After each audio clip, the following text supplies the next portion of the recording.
Hello everyone. If you've noticed that your Windows security icon has disappeared from your taskbar's system tray, you're in the right place.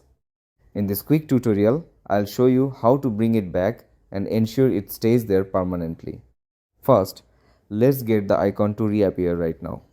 Right-click on your Start button. From the menu, select Run. In the Run dialog box, you'll need to type or paste the exact path to the Security Health program. Type in this path is available under the description. Click OK.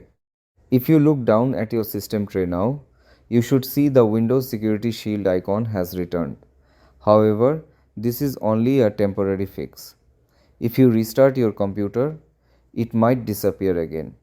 To make sure the icon loads automatically every time you start Windows, we need to add a quick registry command. If it did not resolve the problem, right-click on your Start button again. This time, select Terminal, Admin or Windows PowerShell Admin, depending on your Windows version.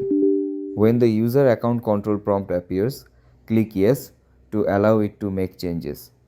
With the administrator PowerShell window open, we are going to use a command to add the program to your startup registry.